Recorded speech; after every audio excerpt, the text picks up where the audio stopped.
এত পরিশ্রম, এত চোখের পানি, তারপর শরীরের ঘাম, সবকিছুই কিসের জন্য? এই বালিশের জন্য। সবকিছুই পরিবারের জন্য। শরীরের ঘাম ঝরাই শুধু পরিবারের জন্য।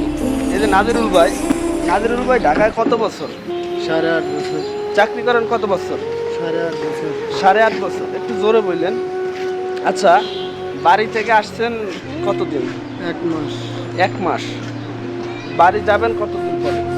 আর 1 মাস পরে যাবো। আর 1 মাস পরে। আচ্ছা, 2 মাস পরে কত দিনের ছুটি? 6 দিন। 6 দিন। আসা যাওয়ায় 2 দিন আর বাড়িতে থাকেন 4 দিন। হ্যাঁ। এত পরিশ্রম করে মাসের পর মাস ঢাকা শহর পড়ে থাকে শুধুমাত্র পরিবারের মুখে হাসি ফোটানোর জন্য।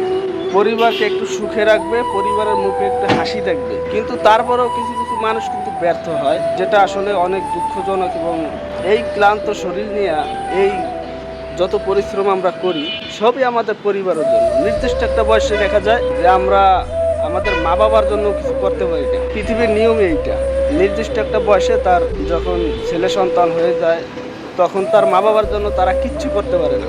সব স্ত্রী এবং তার সন্তানদের জন্য যত পরিশ্রম করে, কিন্তু কোনো একটা সময় দেখা যায় তার সন্তানরাই বলে আমাদের জন্য কি করছে, আমাদের জন্য কি করছে। এত ত্যাগ এই ফ্যামিলি হাসি খুশি রাখার জন্য এই যে ঢাকা শহর পড়ে আছে। আচ্ছা নাজিরুল ভাই, এই যে 2 মাস পরে যে বাড়ি যান, এই 6 দিন ছুটিতে কি হয়?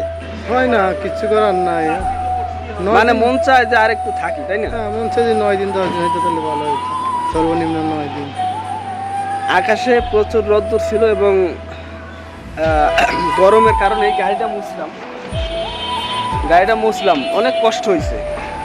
আবার নাকে মুখে এখনো ঘাম দেখা যায়। এই যে আমার আরেক ভাই শুরু করছে, এই যে আরেক ভাই গাড়ি মোছা শুরু করছে।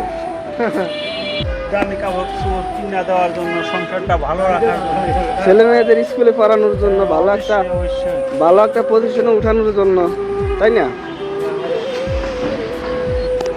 যত পরিশ্রম সবই স্ত্রী সন্তানদের জন্য।